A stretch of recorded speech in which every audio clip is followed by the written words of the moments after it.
코로나19 시대를 맞아서 더욱더 기도가 사명이라는 것이 얼마나 복인가, 신자의 책임이고 영광인가를 다시 한번 확인하게 됩니다. 무시로 기도하는 게 기도의 삶이고 기도는 계속해야 된다고 권면받고 있습니다. 항상 기도하되 낙심하지 말 것도 하나님 말씀하시고, 구하고 찾고 두드리면 반드시 좋은 것을 주시겠다고 약속하신 분의 약속이 더욱더 힘있게 다가오는 시대를 만났습니다. 가정에서 영상으로 기도에 참여하고 있는 모든 분들도 같은 마음 같은 사모함으로 간절함으로 기도하는 밤이 되기를 바랍니다. 먼저 하나님의 말씀을 잠깐 묵상하고 붙들고 기도하기를 원합니다.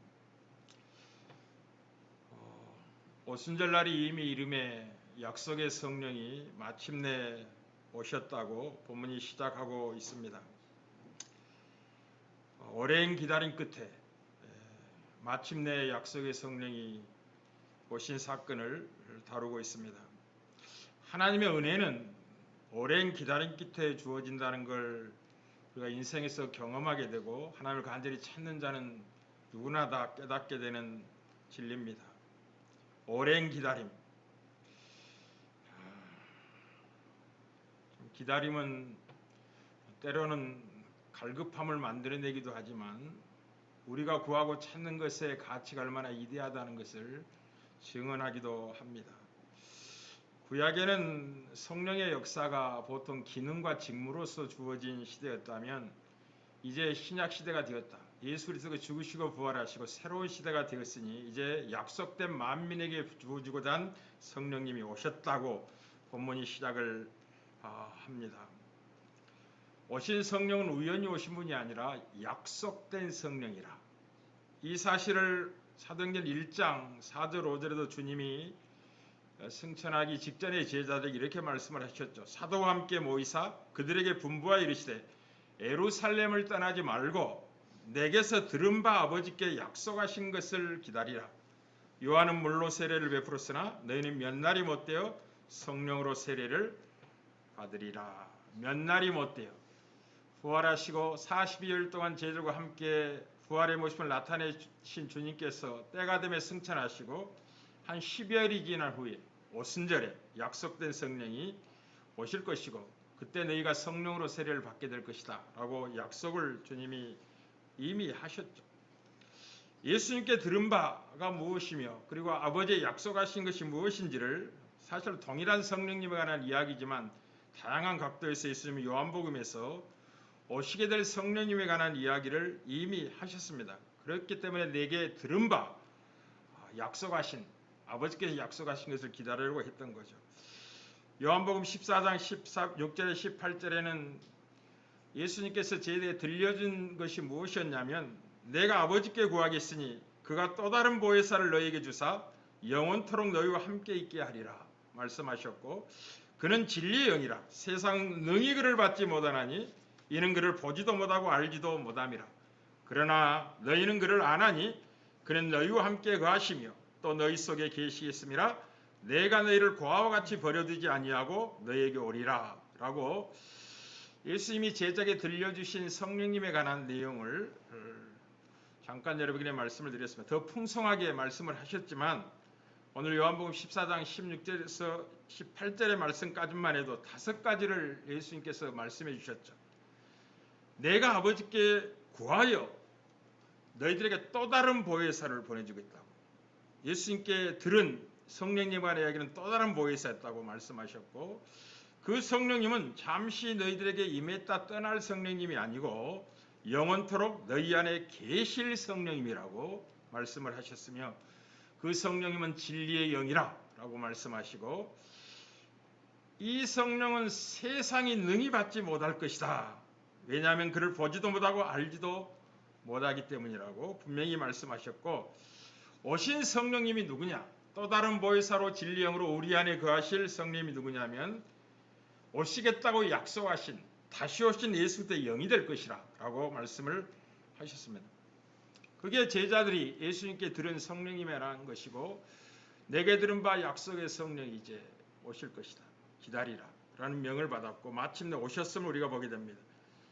그리고 아버지 하나님께서는 요엘서 2장 28절에 32절에서 만민에게 부어질 성령님의 약속을 이렇게 하셨습니다. 그 후에 내가 내 영을 만민에게 부어주리니, 만민에게 부어준다는 말이 무슨 말이냐면 이제는 유대인에게만 구원이 허락되는 게 아니라 이방인에게도 성령을 부어주심으로 말미암아 구원이 허락될 것이다. 그런 표현입니다.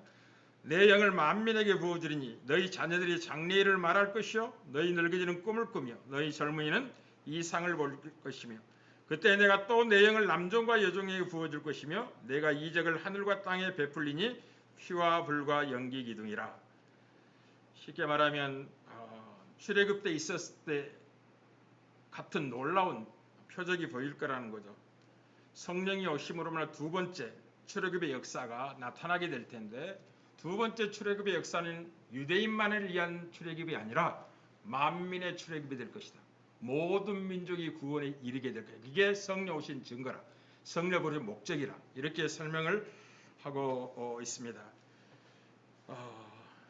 여호와의 크고 두려운 날이 이르기 전에 해가 어두워지고 달이 핏빛같이 변하려니와 누구든지 여호와의 이름을 부르는 자는 구원을 얻으리라. 이는 나 여호와의 말대로 시온산과 예루살렘에서 피할 자가 있을 것이며 남은 자 중에 나 여호와의 부름을 받을 자가 있을 것임이라는 요엘의 이 예언이 이제 성취되었다. 오순절날이 이미 이름에 그들이 다 한 곳에 모였더니 호련히 하늘로부터 급하고 강한 바람 같은 소리가 있어 그들이 앉은 온 집에 가득하며 마치 불의 혀처럼 갈라지는 것들이 그들에게 보여 각 사람이 하나씩 임하였다라고 하여 듣고 보이는 방식으로 부인할 수 없는 확실함으로 성령님이 보내주셨다, 오셨다라고 말씀합니다. 이제 이 본문의 내용은 너무나 풍성하기 때문에 여러 주에 걸쳐서 이 밤에 여러분에게 증언하고 기도하게 될 텐데 오늘은 이제 1절만 살펴보도록 하는 밤입니다. 도대체 이 아버지의 약속하신 성령님을 누가 보내주시는가 하는 겁니다. 누가 보내주시는가? 아버지께서 보내주시겠다고 약속하셨는데 누구를 통해서 보내시는가? 그건 높임을 받으신 주께서 약속의 성령을 아버지께 받아서 우리에게 부어주실 것입니다. 그래서 예수님은 죽으시고 부활하셔야만 있으며 승천하시고 높임을 받기 위하여 하늘의 보호자 우편에 앉으시는 높임의 과정이 필요했고, 사도행전 2장 34절에는 예수님이 이제 아버지 하나님께서 친히 예수님을 오른손으로 높이심에 예수님께서 약속하신 성령을 아버지께 받아서 우리에게 부어주셨다는 사실을 베드로의 설교 속에서 분명히 합니다. 사도행전 2장 33절입니다. 하나님이 오른손으로 예수를 높이심에 그가 약속하신 성령을 아버지께 받아서 너희가 보고 듣는 이것을 부어주시느니라 말씀하시므로 아버지의 약속하신 성령을 보내주신 분은 우리를 위해 죽으시고 부활하시고 승천하시고 높임을 받으신 예수 그리스도시라는 사실을 분명히 합니다. 그래서 최고의 기도가 무엇이냐? 최고의 기도의 응답이 무엇이냐면 땅에 살고 있는 우리들이 예수 그리스도의 이름으로 기도하고 하늘에 계신 예수 그리스도께서 약속하신 성령을 아버지께 받아 우리에게 충만히 부어주는 겁니다. 이게 최고의 기도며 응답의 요체죠. 땅에 사는 그리스도인들이 예수 그리스도의 이름으로 기도하여 하늘에 계신 그리스도께서 아버지께 성령을 받아 우리에게 충만히 부어주는 거예요. 이게 최고의 기도의 내용이기도 하고 사모함이기도 합니다. 요한복음 1장 33절 34절에도 이제 성령으로 세례를 베푸실 분이 누군지에 대해서 주의 길을 예비한 세례 요한이 이렇게 증언합니다. 나도 그를 알지 못하였으나 나를 보내 물로 세례를 베풀라 하신 그이가 나에게 말씀하시되 성령이 내려서 누구 이에든지 머무는 것을 보거든 그가 곧 성령으로 세례를 베푸는 이인 줄 알라 하셨기에 내가 보고 그가 하나님의 아들이심을 증언하였느니라 하시니라. 우리에게 성령을 부어주시는 분은 우리의 구원자 하나님 아버지의 아들이십니다.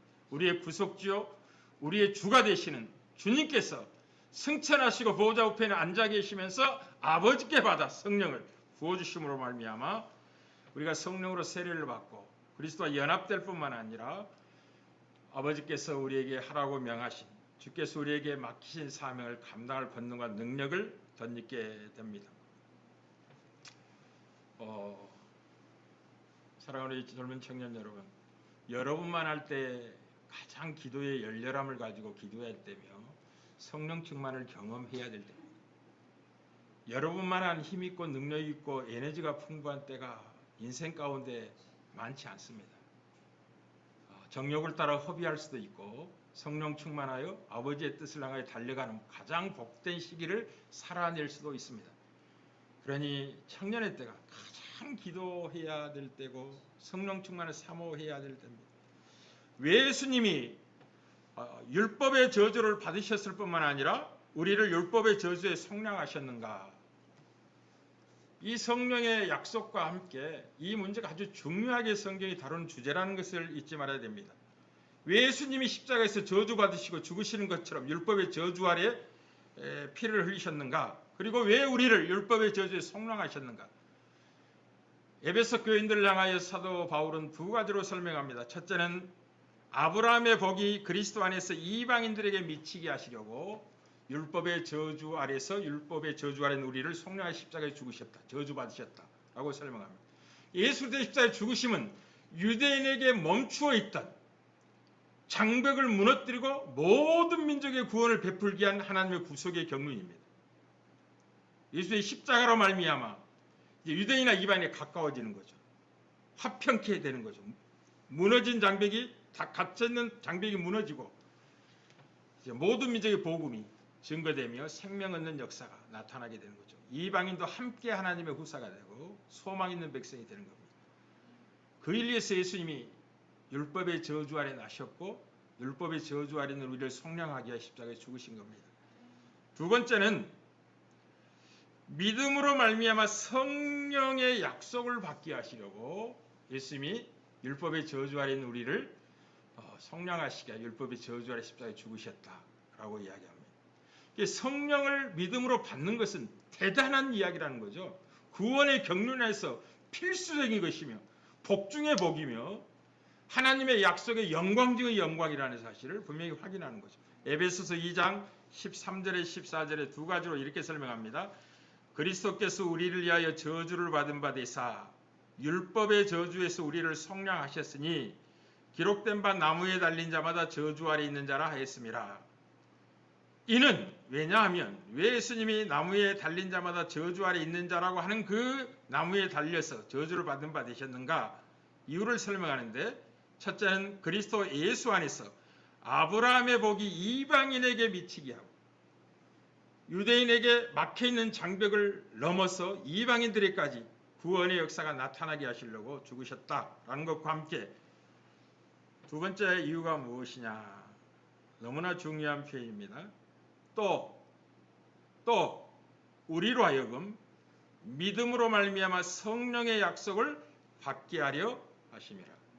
예수님이 십자가에 죽으시고 부활하신 이유는 그를 믿는 모든 믿는 자들에게 아버지께서 약속하신 성령을 받아 누리게 하시려고 죽으셨다는 거죠. 그러니 오늘 오순절날이 이미 이름에 약속의 성령이 임하신 것은 복 중의 복이며 이 복에 참여하는 120문도는 처음 복의 충만을 경험했던 인물이고 이제 다음 주부터 살펴보겠지만 경건한 유대인들이 이 오순절을 지키기 위해서 각지에서 모여들었는데 이들이 두 번째 이제 이 복된 영광에 참여한 은총을 입게 됩니다. 사랑하는 성도 여러분, 예수님의 십자가의 죽으심과 부활은 약속된 성령을 받아 누리게 하신 하나님의 계획이었다라는 걸 잊지 말아야 되겠습니다. 그렇다면 복된 약속의 성령 누가 어떻게 선물로 받게 되는가? 이게 이제 우리의 가장 관심거리고 주목해야 될 내용이죠. 이 사실을 사도행전 2장 38절 39절에서 사도 베드로는 이렇게 설교합니다. 베드로가 이르되 너희가 회개하여 각각 예수 그리스도의 이름으로 세례를 받고 제사함을 받으라. 그리하면 성령을 선물로 받으리니 이 약속은 너희와 너희 자녀와 모든 먼 데 사람 곧 주 우리 하나님이 얼마든지 부르시는 자들에게 하신 것이라. 하나님의 약속은 하나님이 얼마든지 부르신 자에게 다 약속된 약속이라. 그것을 누리기 위해서 회개하라. 예수 그리스도의 이름으로 세례를 받고 제사함을 받으라. 그리하면 성령을 선물로 받으리라 라고 하셨습니다. 누가 약속된 성령을 선물로 누리게 되는가? 회개하고 복음을 믿는 자입니다. 다른 말로 하면 예수 그리스도의 이름으로 세례를 받고 제사함을 받은 자입니다. 다른 말로 하면 그리스도와 연합되어 제사함을 받은 자입니다. 예수 그리스도와 함께 죽고 함께 부활하는 게 세례거든요. 이 세례에 참여하는, 세례에 받는다는 것은 그리스도의 죽음에 참여하는 것이고 그리스도의 부활에 연합하여 참여하는 거죠. 옛사람은 죽고 새사람으로 태어나는 자, 제사함을 받은 자, 그가 성령을 소유함을 받게 될 것이고, 이것을 한마디로 말하면 믿음으로 약속의 성령을 받는다라고 이야기하는 것입니다. 예수 그리스도를 믿는다는 말은 회개라는 말이 들어있고, 그리고 그리스도와 죽고 다시 산, 그리스도와 연합이라는 내용이 믿음이라는 내용 속에 다 들어있는 것입니다. 그러니 예수를 믿는 자는 약속의 성령을 받게 될 것입니다. 저와 여러분은 이미 오신 성령을 경험한 자들이고 성령과 함께 살고 있는 사람들입니다.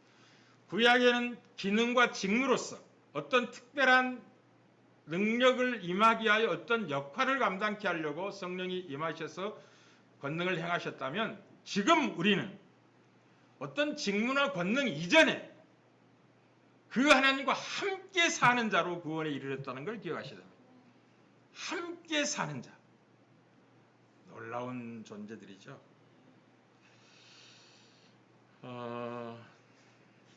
사랑하는 성도 여러분, 우리가 이제 코로나19 시대를 살고 있습니다. 이제 율법의 핵심은 하나님 사랑, 이웃 사랑입니다. 그리고 이제 이웃 사랑은 시대마다 다른 모습으로 보편적으로 나타납니다. 예를 들어서 전쟁의 때는 고아들이 많이 생기고 먹을 것이 없어서 굶주린 사람이 많이 생기기 때문에 고아를 데려다가 자녀 삼고 키우고 교육하며, 또 먹을 양식이 없는 자에게 교회가 성도들이 먹을 양식을 준비해서 은밀하게 사랑을 베풀고 하는 방식으로 그 사랑의 표가 두드러짐으로 나타나는 시대가 있다면, 이 코로나19 시대의 사랑의 나타남은 이기심을 버리고 이타심을 가지고 사는 것인데,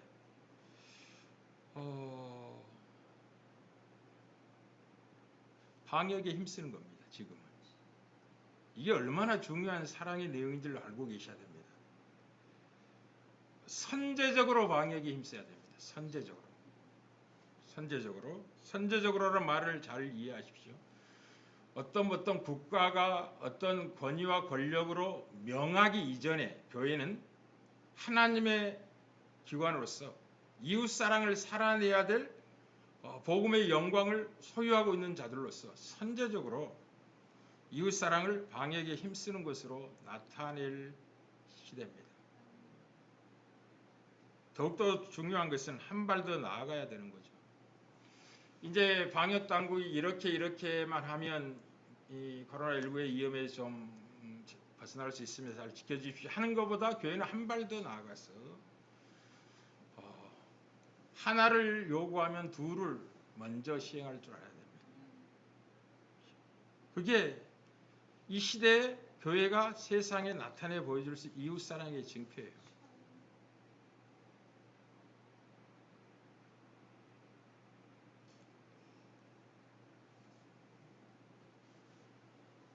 이제 이기심이 가득하면 이 코로나19의 이 속성이 아주 의미심장합니다. 이 바이러스의 속성이, 예를 들어서 바이러스에 걸리면 뭐 고열이 나고 온 몸이 그냥 진통이 오면서 곧 죽을 것 같은 그런 위협이 현실로서 보편적으로 주어진다면 모두가 겁이 나서 방역에 힘쓸 겁니다. 근데 이 코로나19는 아주 교묘해요. 보편적으로 코로나19에 확진된 사람은 약간의 미열이 생깁니다. 약간의 미열. 근데 그 보편적으로 평소에도 경험하는 것들이에요. 감기 정도 오면 뭐 37.5도나 38도 정도 이렇게 이제 이어옵니다. 그런 다음에 약간의 기침 증상이 나요. 이런 거 이렇게 나고 조금 심하면 뭐 콜록콜록 할 수 있죠. 그 정도는 일반 감기 수준하고 거의 비슷합니다. 비슷해요. 그리고 이 겨울에 우리가 아픔을 경험하는 독감보다 훨씬 약하게 증상이 나타나요. 그래서 교묘하게 속아요. 그런데 어떤 자들에게는 건강한 사람들은 보통 그 정도 선에서 한 14일 정도 지나면 자연스럽게 낫습니다. 코로나19가 죽어요. 자기 안에서. 그런데 이제 조금 더 진행된 사람은 그런 게 고열, 기침 다음에 약간의 인후통이나 두통이나 근육통 증상이 옵니다. 그리고 이 3단계 정도만 가도 대부분 그 정도 선에서 낫습니다. 그래서 겁을 내질 않는 거예요. 특별하게 이제 병이 연세 높거나 기저를 빚는 사람에게 진행이 되는데 그때 나타나는 현상이 메스꺼움과 구토 증상입니다. 그런 다음에 최종적으로 설사 증상이 나타나요. 설사 증상까지 거의 나타나게 되면 폐렴 증상이 찾아와 있고 호흡기 부전 상태가 와 있는 겁니다. 보편적으로 1, 2단계에서 건강한 사람은 살며시 지나가고 조금 더 증상이 급한 3단계 정도에서 낫습니다. 그러니 겁을 안 내는 거예요. 이게 얼마나 인간의 그 이기적인 욕망을 자연스럽게 드러낼 수 있는 질병이냐면 지금 계속 뉴스에 듣고 있는 거죠. 어떤 여성분이 코로나19에 걸렸다는 거죠. 근데 자기 집 식구들에게는 걸리지 않게 하려고 찜질방에서 며칠을 지냈다는 거예요. 자기 집 식구가 이게 안 걸리게 하려 찜질방에서. 그러면 이제 찜질방에 걸려도 그 사람은 대중이잖아요. 걸려도 된단 말입니까? 정말 이기적이한 이타심을 가져야만이 조심하고 더 지혜롭게 행할 수 있는 질병이 이 코로나19입니다. 그러니 이 시대의 교회가 이웃사랑의 최고의 증표로서는 방역에 더욱더 힘쓰고 더 선제적으로 한 발 더 나아가서 이 문제가 끝나도록 행동을 조심하셔야 됩니다. 여러분 이것 때문에 얼마나 많은 직장을 잃어버린 사람들, 꿈을 가지고 사업을 시작한 사람이 접어야 되고, 여러분 이 가게마다 식당 뭐 이렇게 소상공인들이 자영업자들 있잖아요. 그들을 보면 눈물이 나요. 이제 이 통제가 점점 어려워지니까 30일 날 밤 9시부터는 이후부터는 이제 사람이 출입하여 판매를 못하도록 이제 금하기 시작을 했죠.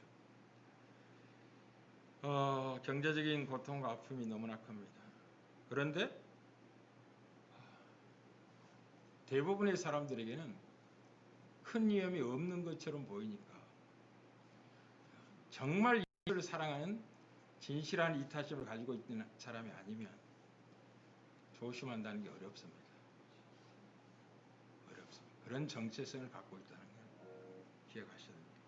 그러나 이렇게 방역에 힘쓰고 선제적으로 한 발 더 앞서 나아가서 이렇게 코로나19가 사라지기를 원하는 것은 이방인도 하는 것입니다. 이방인도. 이제 우리가 그리스도인이라면 이방인이 할 수 없는 무엇인가가 있습니다. 그게 뭐냐? 그게 더욱더 기도에 힘을 쓰는 겁니다. 이것은 하나님의 자녀들만이 할 수 있는 것입니다. 세상은 알지 못하는 것입니다. 성령을 소유한 자들만이 깨닫고 알고 어느 때보다 더 간절히 기도의 영을 가지고 하나님께 도움을 구하는 백성으로 살 수 있는 것입니다. 이게 이방인은 못하는 겁니다. 교회만 갖고 있는 권세의 책임이며 사명이기도 하죠. 제가 이 꽃꽂이를 오늘 우리 사모하고 같이 우이동으로 하러 갔습니다. 비도 좀 내리고 있었고요. 재밌는 소리를 들었어요. 뭐냐면 그 길이 이렇게 있는데 우측에 꽃가게가 있고 좌측에 이제 음식점들이 있었어요. 근데 꽃가게 안에서도 계속 들려오는 노래소리가 뭐냐면 주인이 이제 핸드폰을 이렇게 틀어놨더라고요. 그 미스터 트롯의 그 경연곡들이에요. 경연곡들. 뭐 이찬원이가 부른 거 울지 마. 뭐 그 김호중이 천상제 뭐 하면서 뭐 계속 들리고 있는데 옆에 길 옆에 가게에서도 계속 미스터 트래블 노래가 나오는 거예요. 그래서 제가 속으로 웃었어요. 우리 사모보고 야 이게 참 사람들이 이렇게 움직임을 제대로 이렇게 자유롭게 하지 못하니까 이게 매여서 이렇게 그러면서 생각이 났습니다. 뭔 생각이 났냐면 이제 그 7인의 그 결선에 올라온 7사람들이 뭐 사랑의 콜센터라는 걸 매주 하는 모양이더라고요. 근데 내가 깜짝 놀랐어요. 뭘 놀랐냐? 뭐 경기, 부산, 대구 뭐 각 도시 이름에 그 전화 배수를 해놓는데 사랑의 콜센터에 연결되는 사람들의 반응 그리고 그들이 하는 이야기를 들어봤어요. 그랬더니 이 사랑의 콜센터에 연결하기 위해서 놀라지 마세요. 10,000번 이상을 전화를 했다는 거야. 처음에는 저 사람들 이거 아닌가? 라는 아니 그게 뭐라고 여러분 10,000번 전화한다는 게 얼마나 어려운 건지 아십니까? 100번도 힘들어요. 처음에는 그걸 믿을 수가 없어서 뭐 그냥 하는 소리겠지 라고 지나갔는데 대부분의 사람들이 그렇게 이야기를 하더라고요. 그러면서 그 연결된 감격을 여기가 사랑의 콜센터라고 이야기하면 뭐 기적을 만난 것처럼 즐거워가지고 만나보지도 못한 사람들에게 뭐 사랑합니다 했어 하고 사랑이 뭔지도 모르고 막 사랑한다고 했어.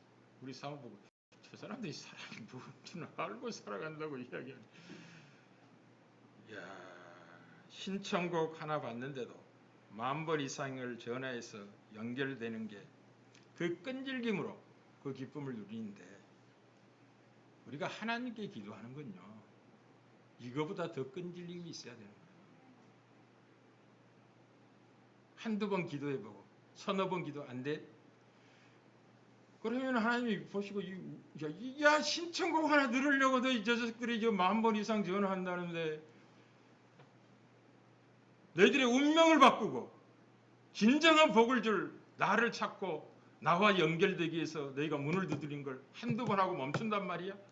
얼마나 하나님이 애달파하시겠어요? 기도는 끈질김이 있어야 되는 겁니다. 끈질김. 간절함이 있어야 되는 겁니다.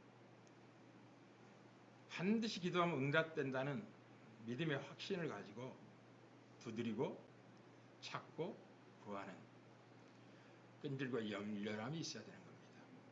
대부분 성도들의 기도가 중간에서 멈춰지고 공중의 휴지 조각처럼 날아가 버린 이유는 첫째는 간절함이 부족하기 때문이지만은 둘째는 끈질김이 부족하기 때문이었습니다.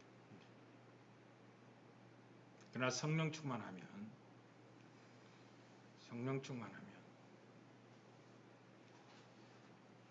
신청곡 하나 연결하기 위해서 10,000번 이상을 버튼을 누르는 것보다 더 간절함과 끈질김으로 응답을 사모하게 될 것이고 구하게 될 것입니다. 그리고 마침내 응답을 받게 될 겁니다. 사실 이들이 그 신청곡을 받아서 10,000번 해봤자 하루 정도 뭐 걸리겠죠. 아침부터 해서 뭐 오후 늦게까지 했던 우연히 통했을 때 이렇게 정도. 그러나 하나님의 약속의 성령은 요엘 시대부터 수백 년을 건너 때가 이름에 오신 겁니다. 하나님의 약속의 크기나 그 확실함은 그리고 기도의 그 끈기와 열렬함은 시대를 넘어서는 겁니다. 시대를 넘어서는 겁니다. 여러분의 기도는 반드시 하나님께 들은 바 될 것이고 응답을 받게 될 겁니다. 이 시간 사명을 가지고 기도하는 복된 밤이 되기를 주의 이름으로 축복합니다. 종되신 우리 아버지여 이름이 거룩히 여김을 받으시오며 나라가 임하시오며 뜻이 하늘에서 이루어진 것 같이 땅에서도 이루어지이다. 오늘 우리에게 일용할 양식을 주시옵고 우리가 우리에게 죄 지은 자를 사하여 준 것 같이 우리 죄를 사하여 주시옵고 우리를 시험에 들게 하지 마시옵고 다만하게서 구하옵소서. 나라와 권세와 영광이 아버지께 영원히 있사옵나이다. 아멘.